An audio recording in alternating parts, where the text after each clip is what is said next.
ഇതാണ് കൽക്കട്ടയിലെ ഫേമസ് ആയിട്ടുള്ള jail museum.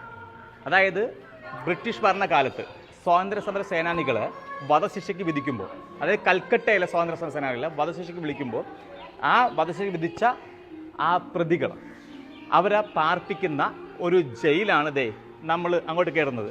Contamination room എന്നാണ് അവർ എഴുതിയിരിക്കുന്നത്. അതായത് ദണ്ഡന ഹാൾ. ഇവിടെ നിന്ന് അങ്ങോട്ട് കയറി കഴിഞ്ഞാൽ അവരുടെ ജയിൽ അറകളാണ് ഈ കാണുന്നത്. അതായത് തൂക്കുമരവും കാത്തു കിടക്കുന്ന ഈ പറഞ്ഞ സ്വാതന്ത്ര്യ സമര സേനാനികൾ താമസിച്ചിരുന്ന ജയിലാണ് ഈ കാണുന്ന 1, 2, 3, 4 ഉണ്ട്.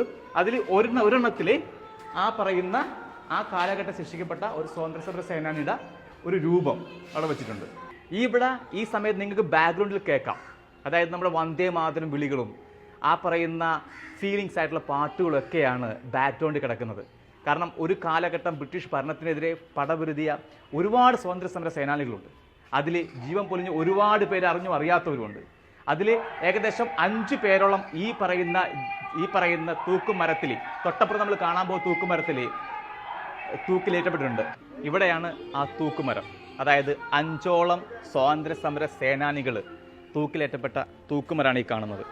അതായത് 1926 അനന്തഹരി മിത്രയും 1926 പ്രമോദ് രഞ്ജൻ ചൗധരിയും 31 ദിനേശ് ഗുപ്തയും രാംകൃഷ്ണ ബിശ്വാസ് 31 ദിനേശ് മംചുദാർ 34 അങ്ങനെ 5 സ്വാതന്ത്ര്യ സമര സേനാനികളാണ് ഇവിടെ തൂക്കിലേറ്റപ്പെട്ടത്.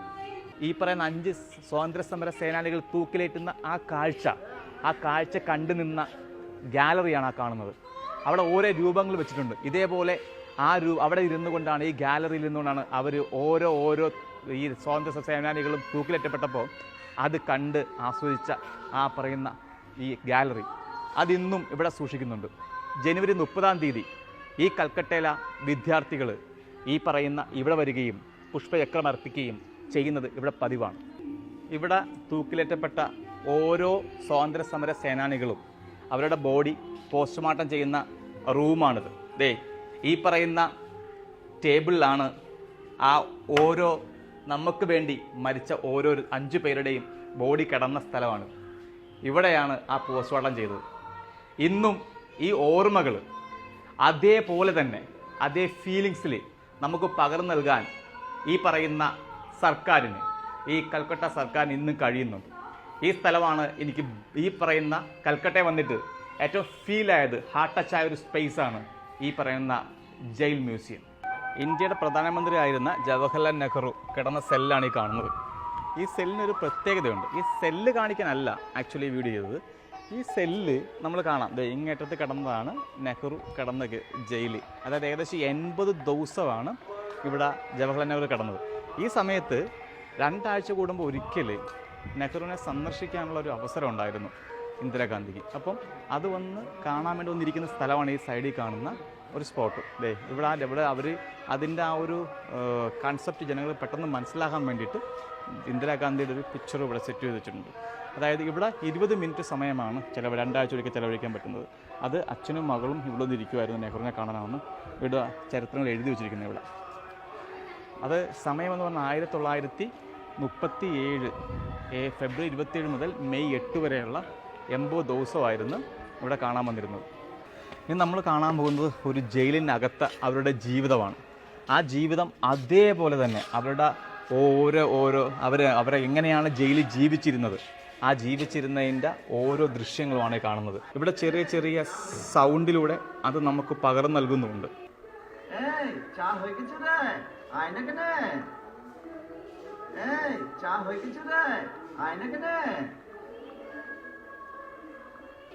അവരുടെ നിരാശയും സ്വപ്നങ്ങളും അവരുടെ വേദനകളും എല്ലാം അതുപോലെ വരച്ചു തീർത്ത ഒരു മനോഹരമായ ഒരു ദൃശ്യമാണ് ഈ കാണുന്നത്. അപ്പോൾ ഇന്ന് നമ്മൾ കണ്ടത് ജയിൽ മ്യൂസിയമാണ്, കൽക്കട്ടയിലെ ജയിൽ മ്യൂസിയമാണ്. അതായത് സ്റ്റുഡൻസിനൊക്കെ വരേണ്ട സ്പേസാണ്.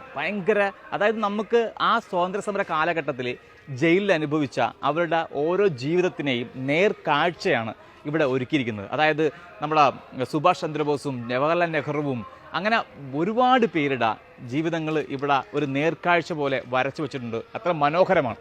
തീർച്ചയായിട്ടും ഇവിടെ വരാൻ ശ്രമിക്കുക. കാരണം അത് കൽക്കട്ടയിൽ വന്നാൽ മസ്റ്റ് വരേണ്ട ഒരു സ്ഥലമാണ് ഈ പറയുന്ന ഈ സ്ഥലം, അതായത് ഈ ജയിൽ മ്യൂസിയം. ഇവിടുത്തെ കാഴ്ചകൾ തീരുന്നേയില്ല. ഒരു ദിവസമല്ല, ഒരു എപ്പിസോഡൊന്നല്ല, കുറേ അധികം എപ്പിസോഡുകളിൽ വരച്ച് കാണിക്കാൻ പറ്റുന്നുണ്ട്. പക്ഷെ നമ്മൾ ഇവിടെ ഒതുക്കുകയാണ്. ബാക്കിയുള്ളത് നിങ്ങൾ നേരിട്ട് വരിക, കാണുക. കാരണം കാണാൻ മാത്രമുണ്ട് കാഴ്ച.